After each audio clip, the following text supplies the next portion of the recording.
Palma 90 presenta Médicos en la Radio. Buenos días, amigos oyentes de su programa Médicos en la Radio por Palma 90.7 FM de Empresas Radiofónicas desde Barahona, la provincia del Bello Amanecer.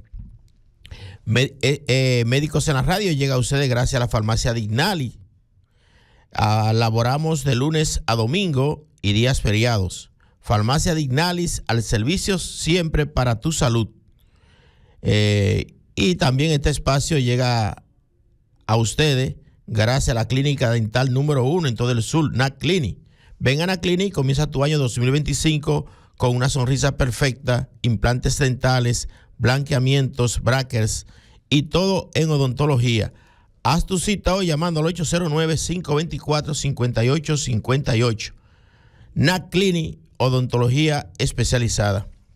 Me voy a tomar unos minutos en lo que mis compañeros se activan para felicitar a mi hermano Benny Rodríguez, gran periodista de la región sur y de esta provincia de Barahona, que desde este lado, que yo sé que me está escuchando, se le quiere, se le aprecia y se le respeta, mucho cariño. Solamente nos separa unas solas cosas, pero nos une la amistad y el respeto de los años. Que estamos en parcelas políticas diferentes, pero nos une ¿qué? Nos une el cariño y nos une nuestro compromiso, que mayormente seguimos como la misma ideología en cuanto al pensamiento. Bien, aunque a veces diferenciamos los políticos, pero en lo que son los principios éticos y morales nos unen. Entonces, también quiero felicitar a mi hermano Néstor de Jesús Lawrence, que es el presidente de la Asociación de Cultura y de Gestores y Cultura de la provincia de Barahona, por ese gran acto que se realizó en la Universidad Autónoma de Santo Domingo, en el auditorio Antonio Méndez. Y con ellos felicitar a mi hermano y amigo, el DJ Melo y compañero de softball, también al locutor más duro que tiene Empresas Radiofónicas los domingos, que es el amigo y hermano Antonio Martínez, un fiel oyente de este programa. Mi saludo y felicitaciones para ti, hermano. Bien merecido. Ahí estaba compitiendo con el hermano DJ Negro y Rubí, creo que era, ¿verdad? De aquí de Empresa Radiofónica. Así que Empresa Radiofónica está demostrando a través de los premios de oro que es la emisora que tiene los mejores locutores de la provincia y de la región también. Y también felicitar al maestro Antonio de la Cruz por el gran premio de oro en estos premios de oro que se realizó el pasado viernes. Le quiero hacer un llamadito a Néstor para una próxima. Que sepan bien a quién van a poner de staff en organizar los asientos en el auditorio. Hice algunas observaciones que quizá en privado te la voy a hacer llegar. Bien, no por este medio. Maestro, buenos días. Buenos días. Maestro Octavio. Sí, buenos días. ¿Todo bien? Todo bien. Ahí había una dificultad muy fuerte con el tránsito que enerva las emociones, ¿no? Que hoy precisamente queremos hablar de eso, de la ira, porque la gente en situaciones de tránsito se enoja, se dificulta el entendimiento humano, porque los seres humanos lamentablemente a veces no cultivamos la paciencia y la tolerancia. Y principalmente la tolerancia, maestro. Exacto. Como que la paciencia es como que más fácil a veces de cultivar. Digo, como que van de mano, ¿verdad? Sí, son como que van de la mano. Son virtudes parecidas, ¿no? Sí. Muy parecidas, pero uno tiene que aprender ese arte también de tolerar, de ser empático y dejar pasar muchas situaciones, ignorar muchas cosas que pasan, porque si no, cuando nos llenamos de ira, vamos acabando con todo lo que está a nuestro paso, y eso es lo que provoca situaciones como las que vemos a veces en las noticias o aquí en nuestra provincia, que han pasado hechos recientes en donde la ira, el enojo, esa ira descontrolada termina en desgracias. Por eso en el día de hoy, maestro, vamos a hablar de la ira y la violencia, ¿verdad? Y que la gente conozca que cuando una persona está llena de ira, cuáles son esas manifestaciones, ¿verdad? Ante una persona que está lleno de ira. Al público vamos a decirle que es una ira, maestro, desde el punto de vista de la psicología y la terapia. Bueno, desde el punto de vista emocional, hay una reacción en donde la persona se tiende a alterar, sale de su línea base, de su estado normal, en el que la persona está tranquilo, controlado, pierde el control, y en esa pérdida del control que tiene el que tiene la ira, generalmente provoca daños. Decía Séneca que la ira es como un ácido, pero que ese ácido le hace más daño al recipiente que la aporta que donde ese ácido se vierte. O sea, la ira no solamente, como siempre creemos, no es algo que va a dañar a otros, daña también a quien tiene la ira. Por eso muchas veces provocamos un incidente, una situación X, sea a nivel familiar, o sea en la calle, o sea en un sitio de diversión, y los que terminamos muertos somos nosotros mismos. Por ejemplo, o podemos matar a otro. Sí, en este fin de semana hubo un acontecimiento el pasado domingo en la madrugada, aproximadamente 3, 4 de la mañana, donde ahí hubo ira, ¿verdad? Y con ello una violencia que trajo consigo 2 muertes y un herido. O sea, si hubiese, quizá de seguro que hubo un episodio de ira primero, ¿verdad? Y luego se fue a la violencia. Por eso te decía al principio que hay que cultivar la paciencia y la tolerancia. Quizás esa persona, y quizás mayormente quizás esa hora que venían de un sitio de diversión, ya estaban fuera de dominio propio por posiblemente una intoxicación alcohólica o por el efecto del alcohol. Lo pone mucho más violento y no tiene el tiempo para reaccionar ante cualquier hecho. Y los efectos, por ejemplo, estos son hechos que no son tan comunes. Cuando 2 personas se retan, que los 2 mueren a la vez. Casi siempre muere uno de los 2. Pero esto nos habla de ese poder enorme que tiene la ira, que siempre, como dice un autor, siempre tiene una razón, pero muy rara vez una buena razón. Siempre la gente te va a decir una razón de por qué se alteró, de por qué rompió algo, de por qué chocó algo, de por qué golpeó a alguien, pero nunca va a ser una buena razón. Es muy raro, raras veces, porque puede ser, pero raras veces es una buena razón la que nos mueve a eso. Y el efecto de la ira, a mí me gusta compararlo con el efecto de una riada que acaba todo lo que está a su paso. Siempre recuerdo esa famosa riada de Jimaní, donde yo hice mi pasantía médica en Jimaní. O sea, tuve la oportunidad de rotar por varios lugares ahí en mi año de pasantía. Empecé en Tierra Nueva, luego empecé en Mella, Empecé en Mella. De Mella me mandaron a Tierra Nueva, y de Tierra Nueva terminé como mis 6 meses últimos, creo que fueron, en el mismo hospital, en el Melenciano. Y ahí en Jimaní hay un río de Jimaní. Jimaní. Entonces en Jimaní hay un río que se le llama el río Solié, los haitianos, y aquí se le llama el río Blanco, normalmente.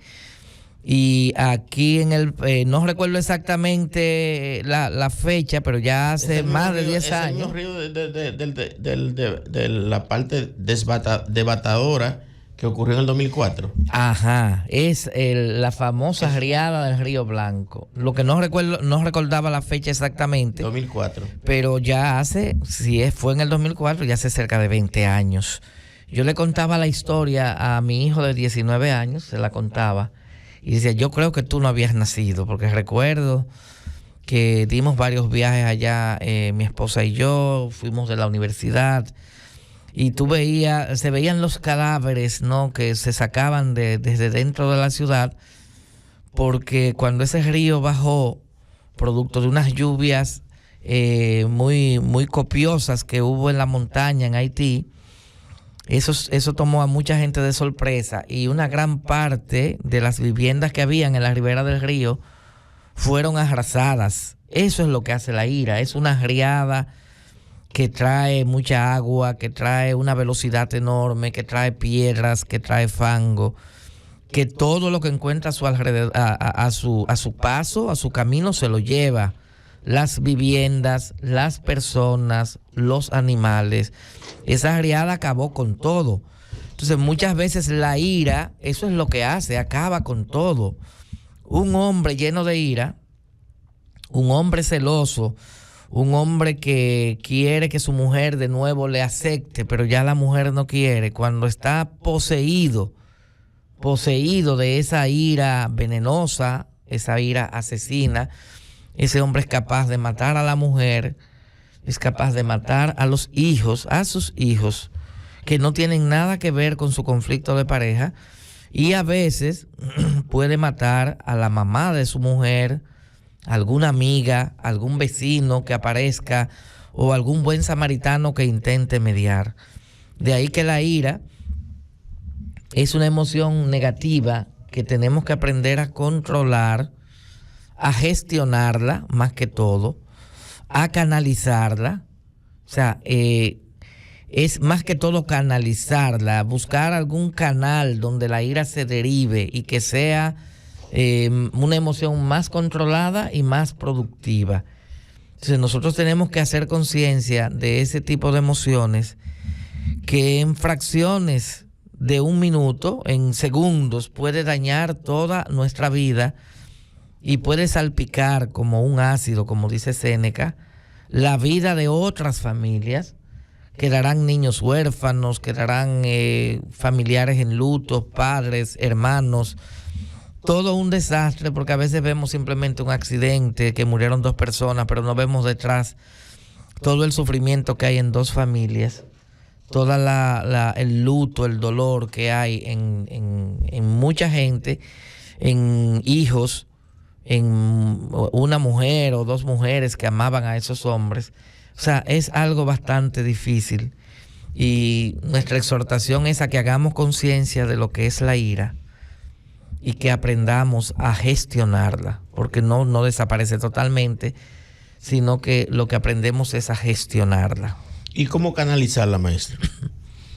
¿Cómo canalizar la ira? Ok, ¿cómo canalizarla? Hay una historia de un emperador chino interesantísima, que en esa zona que él controlaba habían inundaciones muy frecuentes, y se cuenta que cada vez que ocurrían muchas lluvias, el río principal que había se desbordaba y acababa con todo, ¿no? Acababa con los sembrados, acababa con los sembradíos, provocaba inundaciones que ahogaban a las personas, se llevaba las casas, etcétera. Entonces muchos antes que él habían intentado resolver el problema y utilizaban muchos muros, preparaban muros antes de que llegara la época de las inundaciones, pero nada de esto había funcionado. Este emperador se cuenta que antes de la época de lluvia empezó a hacer canales, muchos canales, derivaciones, y además de canales hacía grandes depósitos como si fuesen grandes estanques naturales, grandes piscinas, y pagó una gran cantidad de hombres para hacer este tipo de trabajo. Y la gente lo que comentaba era que ese emperador no estaba bien de la cabeza, porque él estaba haciendo algo diferente a lo que habían hecho sus antecesores. Él estaba tratando de canalizar el río. Para sorpresa, cuando llegó la época de lluvias y cuando subió el caudal del río, esas aguas empezaron a circular por esas zonas que él había preparado, donde se había canalizado el agua, y el agua transitó por esos canales, el agua se acumuló en ese tipo de piscinas naturales que él había preparado, y después de terminadas las lluvias quedó mucha agua almacenada y esa agua pudo ser utilizada luego para la agricultura. La ira, lo que tenemos que aprender es a gestionarla, a canalizarla. Tenemos que buscar áreas por donde esa ira pueda ir poquito a poquito mitigándose. Y nosotros tenemos que ver cómo vamos creando esos canales, esas áreas en donde nosotros podemos lograr que esa ira no se concentre toda en una situación, en un lugar o sobre una persona en particular. De ahí que hay muchas cosas que podemos hacer, ¿no? Desde el típico contar del 1 al 10, que es mejor del 1 al 50, o algunos recomiendan hasta el 500. Exacto, mientras más mejor. O si sé que estoy enojado, no es el momento adecuado para ir y hablar con alguien. Otros recomiendan el arma de la amabilidad como una alternativa a ser amable, en vez de tratar de ser amable con los demás. En ocasiones, en situaciones de tránsito así difíciles, para conservar la vida, a veces sabiendo usted que el otro falló, como dijo una vez el psiquiatra Guerrero Heredia, que sea usted quien pida perdón, que pida excusa, porque es mejor, decía él, que usted pase por tonto y no que pase como muerto luego. Entonces, hay muchas alternativas. Otros dicen, si no puedo todavía ser amable, antes de actuar, trato de en mi mente cantar una canción hasta que yo pueda calmarme. Y con los hijos y con la pareja en situaciones familiares, tomarnos el tiempo fuera, que es uno decidir no discutir determinados temas mientras uno se sienta con ira o mientras uno se sienta con ese enojo tan grande. Porque desde el punto de vista médico o desde la neurociencia más bien, lo que hace la ira es que nubla la razón, que bloquea la corteza cerebral.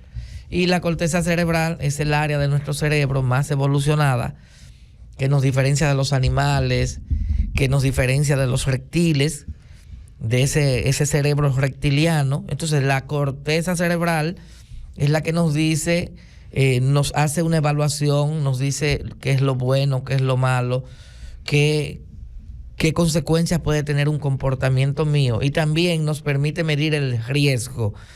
Entonces, ¿qué ocurre cuando tenemos ira? Que la corteza cerebral se desconecta, se bloquea y deja que sea el cerebro reptiliano que controle todo. O sea, estamos ese actuando, cerebro salvaje. Estamos actuando como verdaderos animales, exacto, que el animal solo piensa en la supervivencia, en comer, en el sexo. Esas cosas son las básicas que piensa el cerebro reptiliano. Carlos, buenos días. Muy buenos días a todos los que se escuchan. Sabe que cada día se pone más difícil el tránsito, y menos cuando tenemos de la parte doliente que ocupan todo el área de parqueo completo. Ese pedazo de calle, hace mucho le estoy llamando a los flamantes regidores de este municipio, Santa Cruz de Barahona. El alcalde te escucha. Sí, él escucha, pero también ahí están para legislar los regidores, que en ese pedacito ahí hace mucho debieron poner una sola vía, bajando, no subiendo, bajando. Claro, eso resolvería gran parte del problema. Y esta, la que pasa por la emisora acá. Sí. También la Nacaona, la María Montes. Sí, la María Montes. También. Sería por lo menos desde ese tramo de la emisora hasta el mercado. Exactamente. Sería, ojalá y escuchen nuestra recomendación. Sería hasta la nuestra, maestro. Okay. Porque hay también el pedacito aquí de donde estaba antes la farmacia Méndez, en la esquina, hasta la nuestra, hasta el repuesto que hay un repuesto que hay ahí. Pero y la lavandería Royal ahí. Lo ideal sería proponer. También ahí se forma un taponcito. Muchos vehículos, mucho tránsito. Hay mucho estacionamiento de ambos lados. Sí, se lo sugiero como coordinador del programa Médicos en la Radio, porque a veces hacemos muchas propuestas en el aire y nadie las escucha ni las toma. Mandarla por escrito al honorable ayuntamiento, que dejarle esa idea que tiene el doctor Teodoro como coordinador del programa en nombre de todos. Los demás podemos firmarla también. Sí, y eso va bueno, porque ahí solamente se entendería que los ayuntamientos no solo están para recoger basura. La organización del tránsito en su territorio en el que le corresponde es responsabilidad también del cabildo.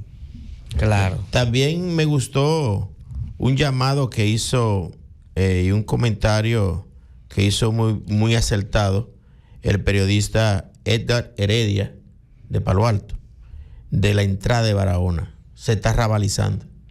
Sí, están poniendo un mercadito, parece un mercado de buhonero ahí. Ya. Entonces, esperan que se arrabalice para después decir que son padres de familia y el ayuntamiento se le hace más difícil después retirar a esa persona de ahí.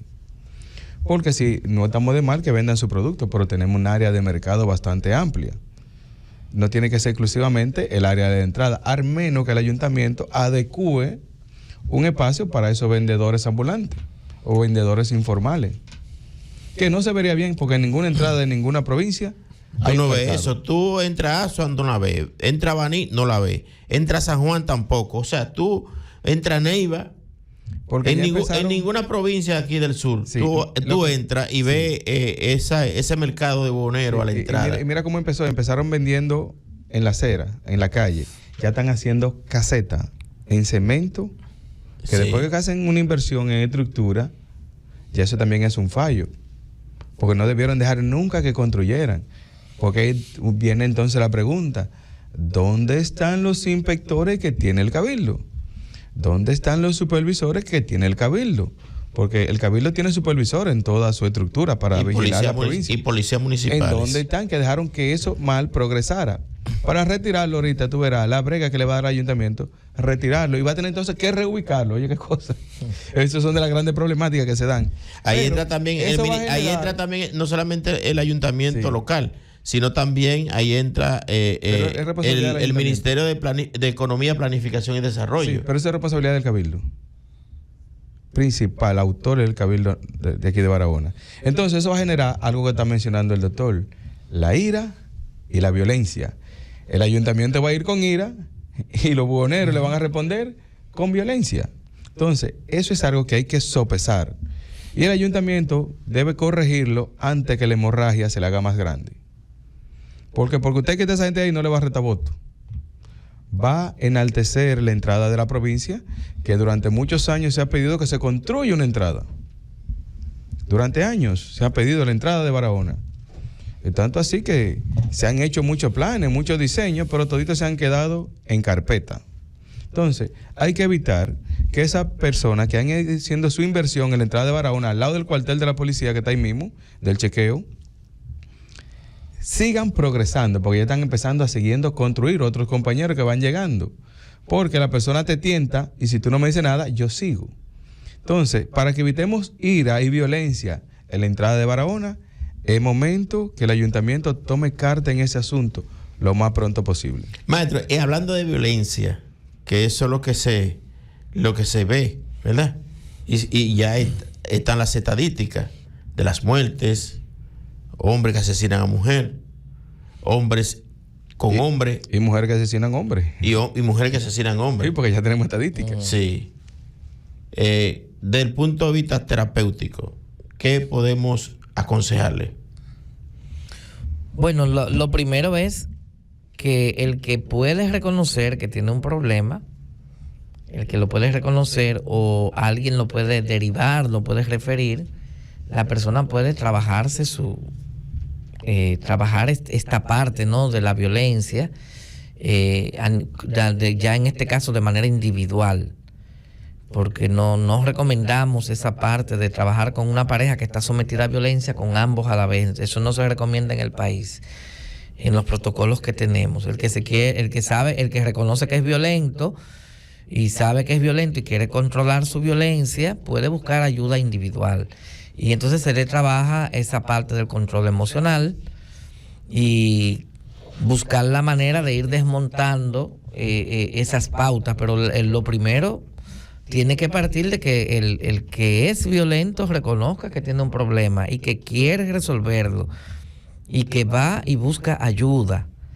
Porque el cambio empieza desde que la persona va reconociendo que tiene un problema.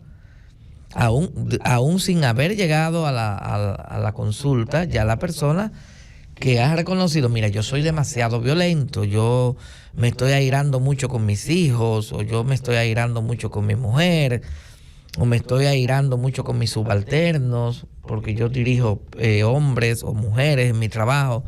Desde que la persona empieza a reconocer que es muy violento, ya ahí empieza a producirse el cambio, porque automáticamente uno va generando soluciones y la gran fuente de soluciones de un ser humano son recursos que los tenemos dentro y que simplemente hay que ayudar a que esos recursos surjan y que esos recursos salgan. Maestro, ¿se cultiva la violencia en la familia? O sea, desde la niñez.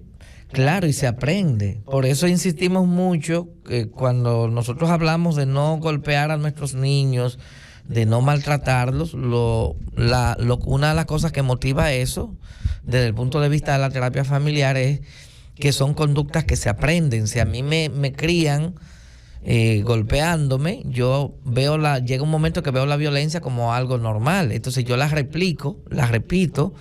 Voy a la escuela, el niño que va a la escuela, que sus padres lo maltratan, ese niño ejerce violencia en la escuela.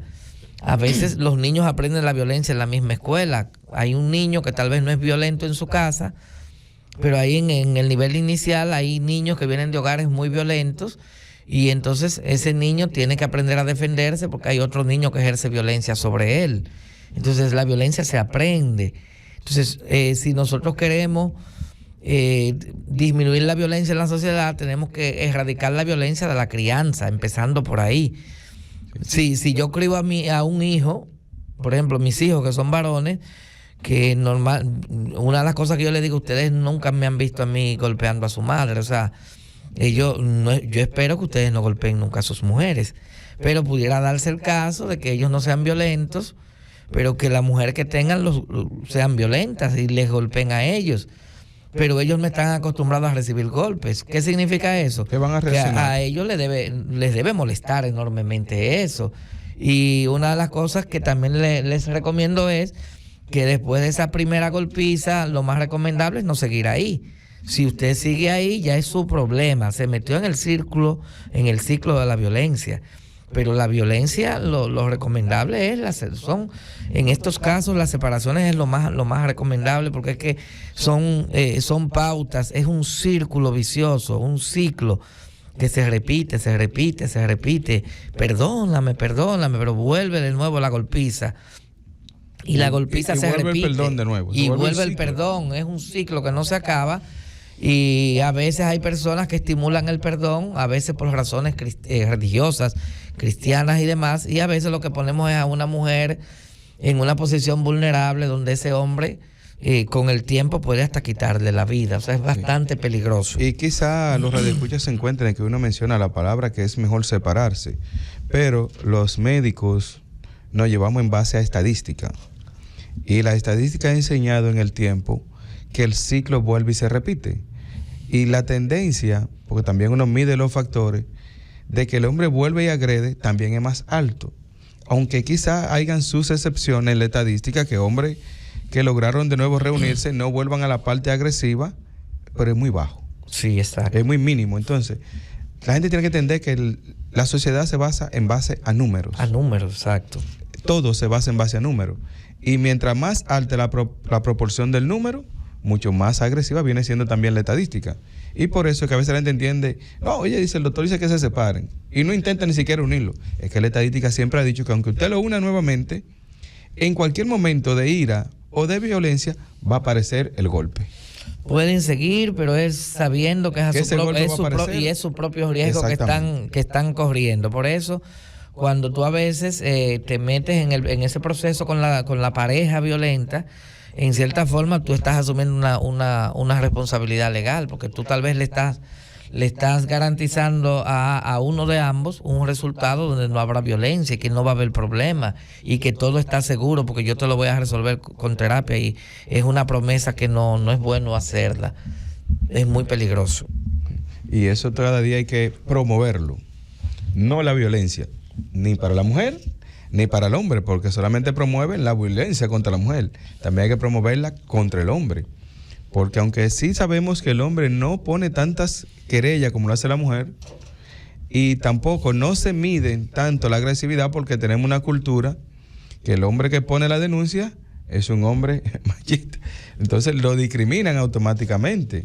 Entonces eso es algo que también hay que irlo promoviendo en las dos vertientes, para que sepan que el hombre también es agresivo, pero también la mujer es agresiva. Claro, y no importa el tipo de violencia, no la debemos tolerar, ni la debemos fomentar, ni la debemos ver como un método de disciplina. O sea, que en la medida en que podamos encontrar otros métodos, así es que debiese funcionar, y que la relación de pareja se base en una relación de paz, en una relación de diálogo y en una relación donde saquemos la violencia. Sí, doctor. Pero eso vamos a continuar cuando retenemos la pausa en nuestro programa Médicos en la Radio por Palma 90.7. Estamos de regreso con su programa Médicos en la Radio por Palma 90.7 FM de Empresas Radiofónicas. Hoy con el tema ira y violencia, ¿verdad? Que eso es lo que más se ve en la calle. Mucha ira y mucha violencia. Maestro, entonces, ¿cómo enfrentar? Bueno, usted mencionaba de ir con un terapeuta familiar o con un psicólogo, un psiquiatra, ¿verdad? Un psiquiatra. Muchos profesionales de la salud. Para tratar esa parte del ser humano que está ahí dentro, la parte salvaje, como usted decía, cuando se bloquea esa corteza cerebral, ya el hombre actúa como un animal salvaje. Piensa, ni reacciona. Claro.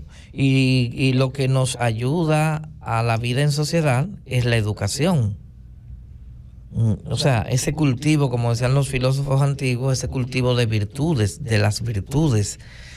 O sea, que uno puede aprender a tolerar, uno puede aprender la paciencia, uno puede aprender la amabilidad, virtudes que te ayudan a ti a tener un mejor control de tus emociones. Y fíjense que muchos de los filósofos antiguos,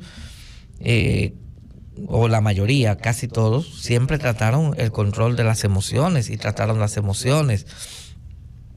Porque los seres humanos, cuando nos vamos civilizando, aprendemos a controlar nuestras emociones y aprendemos a controlar la violencia.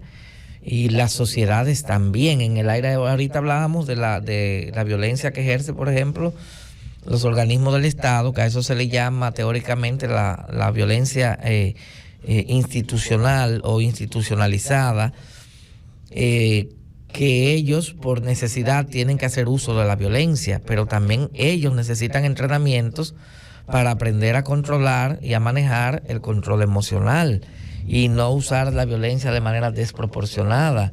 Y cuando no es necesario usar la violencia, que no la utilicen, porque hay muchas situaciones en donde un ciudadano puede ser sometido sin necesidad de violencia.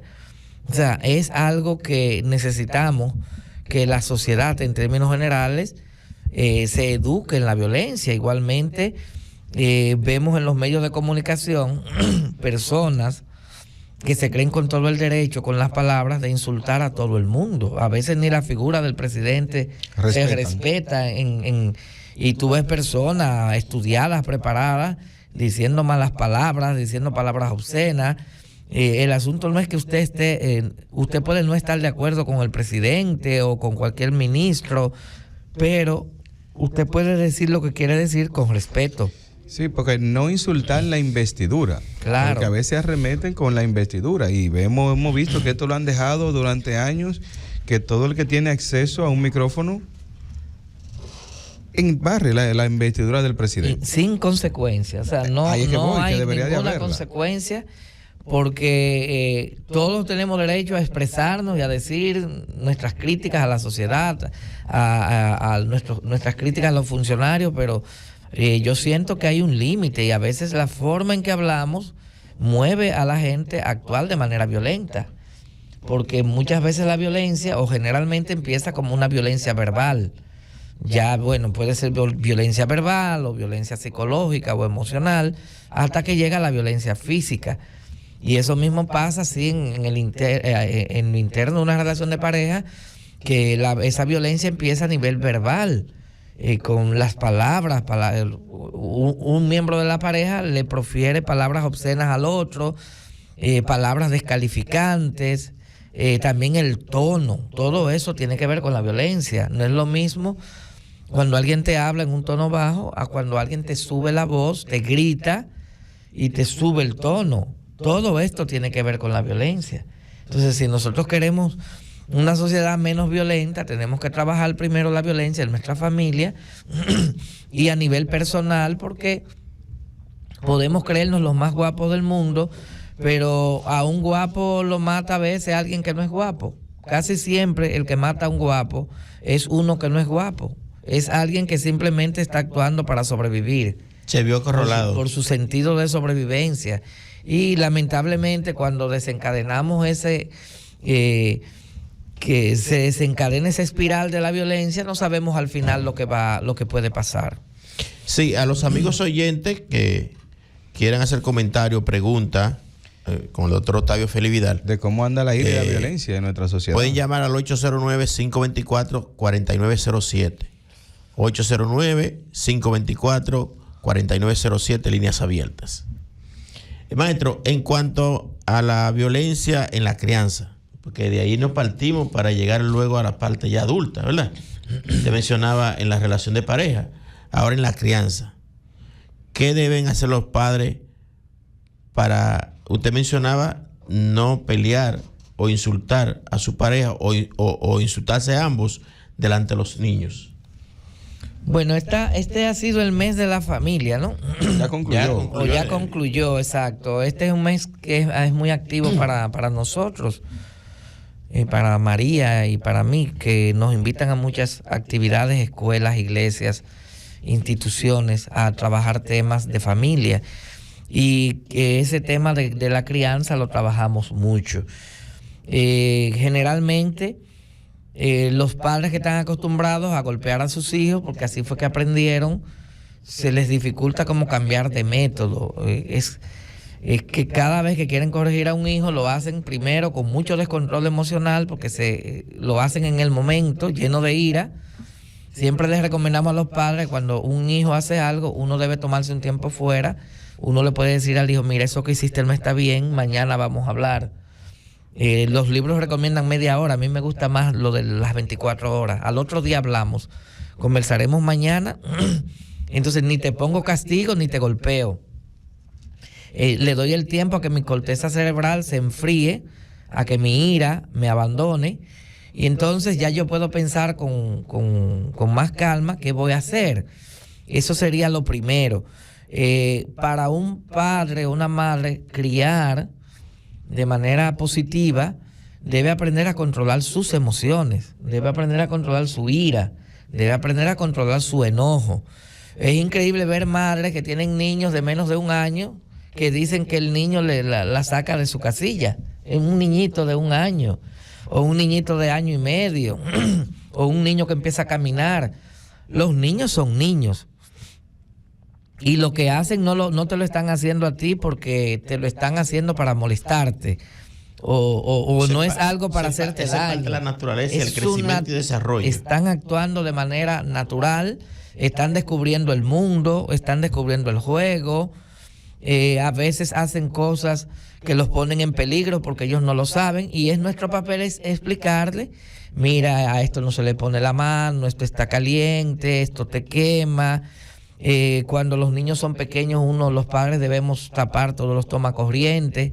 En las ferreterías venden unos dispositivos pequeñitos que uno tapa todo eso, porque hay niños que toman un tenedor de metal y lo introducen y lo pueden introducir en el tomacorriente. También recuerdo que yo quitaba todos los manteles de las mesas. Para que no los jalen y tiren. Porque ellos jalan y le pueden caer cosas encima al niño pequeño, o a veces le caen, por ejemplo, si se hace un sancocho en la casa, una comida caliente, le puede caer encima al niño. Entonces, los niños hacen eso no porque son malos, no, es que son niños, están descubriendo el mundo. Nosotros los tenemos que ir educando, pero cuando son muy pequeños hay que protegerlos más. Si hay una piedra en el camino que les puede causar una herida grave, se la quitamos del medio. O sea, si puedo evitar que no se electrocuten o que no se quemen con un líquido caliente, pues yo lo hago. Pero lo voy educando. Desde chiquitito uno les va educando, uno les va explicando. Eso es lo que se llama poner reglas y poner límites. No, a mamá no se le da, a mami no se le pega, pero si el niño me toca, como que me da, yo no puedo darle más duro y decirle a mamá no se le da, porque se lo estoy diciendo. Se le zafa una bofetada. O una bofetada. Porque yo le estoy diciendo con la boca, mamá no se le da, pero mamá me está dando. Entonces el niño probablemente, el mensaje que se le quede es el analógico, es el de la conducta. Mamá me dio, entonces eso es normal, yo puedo dar. Si mamá da, yo puedo dar.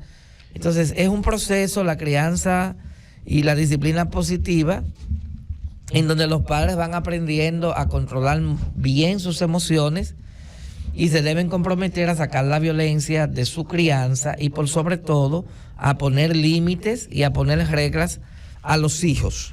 Y eso es fundamental. Buen día. ¿Quién nos llama y de dónde? Sí, buenos días. Buenos días. ¿Cómo está Leoncio? Estamos bien, estamos bien.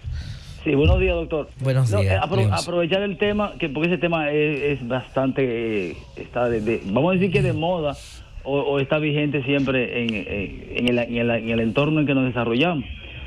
Lo primero que la violencia, de hecho la violencia no la vamos a poder erradicar, porque la violencia es parte de la convivencia humana, lamentablemente, y eso es así, yo creo que eso es así, donde quiera que hay humanos, seres humanos, pues ahí hay algo de situaciones de violencia, más alta, más baja, pero hay violencia. Doctor, la pregunta mía es, nosotros tenemos una gran cantidad de dominicanos que viven fuera del país, son inmigrantes, y entonces de una forma u otra también adoptan patrones de violencia de otros países y la traen aquí. A cada momento tenemos 50, 100, 200 reos o expresos que vienen de Estados Unidos o de otro país, y eso también engendra violencia. Entonces, que usted nos diga algo, ¿cómo influye la inmigración? Inclusive la misma inmigración haitiana genera violencia, porque si ellos son violentos allá, aquí no van a ser tan pacíficos, ¿no? Así que gracias y buenos días, doctor. O sea, es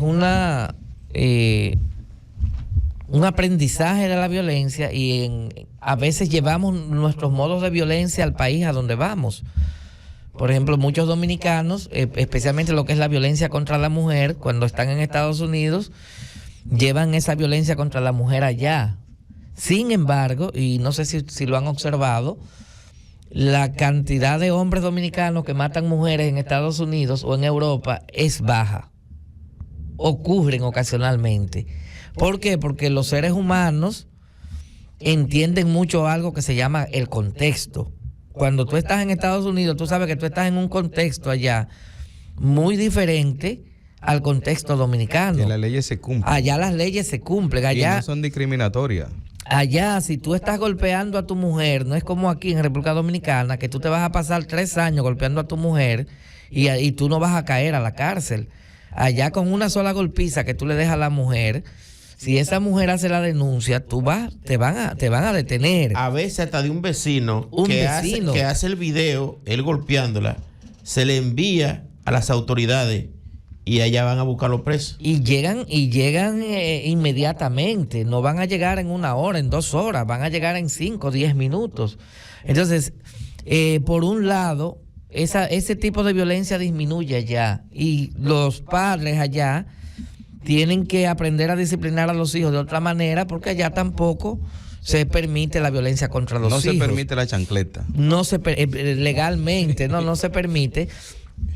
Y claro, pero está... aquí también, por ley también. Sí, la ley aquí lo prohíbe, pero culturalmente se permite. Y desde el punto de vista de lo que es la costumbre, solamente aquí la ley se aplica cuando la violencia es extrema. O sea, cuando una mamá maltrata mucho a un hijo y han grabado un video o algo así. En la prensa, sale en la prensa, pero... Si aquí deciden meter preso a los que pegan, no hay cárcel, las de Bukele no alcanzan, ni las de aquí. Tendríamos que convertir el país entero en cárceles. Entonces, esa violencia también que menciona Leoncio, de los nacionales haitianos que tienen mucha violencia en su país.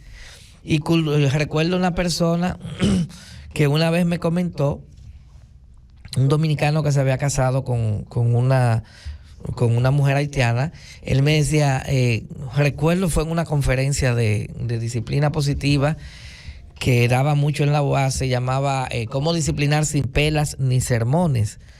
Y el señor fue y me dijo, me llamó y me dijo, yo creía que nosotros los dominicanos pegábamos mucho. Pero después que yo me casé, él ya tenía sus hijos con esa joven, tenía varios, y él había descubierto que la violencia que esa mujer ejercía contra los hijos era exageradamente alta, que era algo increíble. Entonces él me dijo, pero yo creía que podía ser un problema de ella, pero no. Es de cultura. Es la cultura. Entonces hay una violencia extrema contra los niños por un asunto cultural, y también ellos tienen una violencia ya a otros niveles que es social, que es parte de esa cultura, y ahora hay un problema de violencia de bandas y demás, y cuando llegan aquí al país también la aplican. Entonces ejercen, y se está viendo en algunos sectores, en barrios, especialmente de la capital y en algunas provincias, donde hay muchos nacionales haitianos que se están reportando muchos actos de violencia en donde por cualquier situación sencilla salen a pelear con machetes y demás. Eso está pasando. Y en los que tienen duda, ahí están las fuentes. No lo estoy diciendo con ningún criterio de discriminar ni nada por el estilo, pero nosotros los dominicanos también somos violentos, pero hay unos niveles de violencia que aquí se han venido corrigiendo.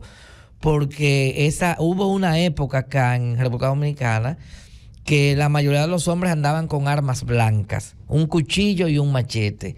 Y los pleitos en las ciudades, en los bares y en los campos eran con armas blancas, la mayoría. Eso ha disminuido mucho. Sí, pero cambió la versión. Ahora es con arma de fuego. Ahora es con arma de fuego. Sí, ahora es con arma de se fuego. tomaron medidas drásticas. Y maestro, con eso y las armas de fuego, maestro, anteriormente yo recuerdo cuando yo niño, tenían los famosos puñales, eran pocas personas, y eran personas mayormente de 50 y pico de años. Hoy se ve armas de fuego en jóvenes de 20, 23, 24, 27 años. Es que están muy asequibles. En jóvenes. Están muy quieren muy fácil. Y también es bueno. Pero a la mayoría de esas son ilegales. Miren, aquí hubo un tiempo en el que se puso un control estricto con las armas blancas.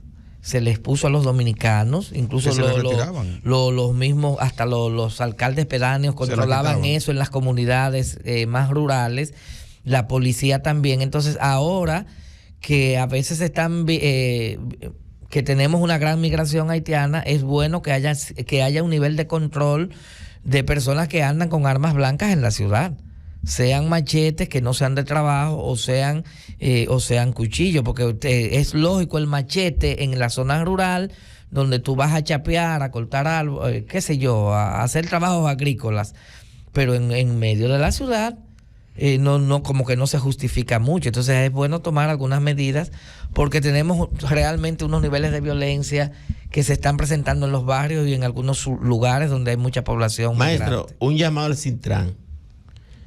Si quieren encontrar, que hoy se separan allá abajo en la circunvalación, otra vez en la entrada de... a los puntos estratégicos donde deben de pararse. Exactamente. Pero, oye, cogen entre las 2 de la mañana, las 3 de la mañana y se apostan donde se suben para los barrios, ¿verdad? En la Uruguay, en la Nuestra, en la Sánchez. Y todo el vehículo, motores que sube a esa hora, lo interceptan y la mayoría van a encontrar jóvenes con armas de fuego de manera ilegal. Sí, pero eso no es función de ellos, es función de la policía. No, pero ellos le dan también están para apoyo eso. a la seguridad nacional. Ciudad tranquila. Sí, eso es un departamento. Nos quedan 2 o 3 minutos ahí, antes de irnos, antes que Teodoro nos despida ahí. Bueno, hablábamos, hemos hablado durante el programa de la ira como una emoción, en este caso negativa, que puede descontrolarnos y que puede llevarnos a estados de descontrol. Nos provoca, digámoslo así, una locura momentánea, que podemos provocar daño. Y recordarles, como decía Séneca, que la ira es un ácido que daña más al recipiente que la tiene que aquel recipiente sobre el cual la vertemos. También decía un autor que sentimos normalmente ira por el error de otra persona. O sea, cuando otra persona hace algo, lo que nosotros hacemos es que sentimos ira por ese error de otra persona, y esa ira entonces nos inunda a todos, nos puede afectar, nos puede ahogar a todos. Podemos aprender a ser un poco más tolerantes, más pacientes, y como sociedad hay que tomar medidas institucionales, limitar el acceso de las armas, sean blancas o de fuego, a la población, y que cuando salgamos a la calle sepamos que hay gente que está más mal que nosotros, que tiene la cabeza a veces con más problemas que nosotros, y hay personas que no pierden nada en sacar un arma de fuego y en tratar de quitarnos la vida, o que uno se la quite a él. De ahí que empecemos a pensar en eso, en que hay mucha gente muy descontrolada, que tiene muchos problemas, y que nosotros debemos ser lo más cuidadosos posible, pedir excusas a veces, ser amables, y en algunos casos es paradójico, pero también hay que ser firme, porque cuando somos muy blandos también la gente puede abusar de nosotros, y si somos demasiado duros nos pueden quebrar. Bien, despedimos este programa que fue presentado gracias a la farmacia Dignalis. Laboramos de lunes a domingo y días feriados. Farmacia Dignalis, el servicio siempre para tu salud. También este espacio llegó a ustedes gracias a la clínica dental número 1 en todo el sur, NAClinic. Ven a NAClinic, comienza tu año 2025 con una sonrisa perfecta, implantes dentales, blanqueamientos y todo en odontología. Haz tu cita hoy llamando al 809-524-5858. NAClinic, odontología especializada. Carlos, yo te decía, la Duarte, la Sánchez, la Nuestra Señora Rosario, la Uruguay, y allá la intersección, Malecón con circunvalación. Se apostan ahí y van a encontrar muchos jóvenes y personas andando a esa hora. Viernes para sábado, sábado para domingo y domingo para lunes. Se despiden de su programa Médicos en la Radio el doctor Teodoro Pérez, el doctor Octavio Félix Vidal y el doctor Carlos Félix Terrero. Hasta la próxima.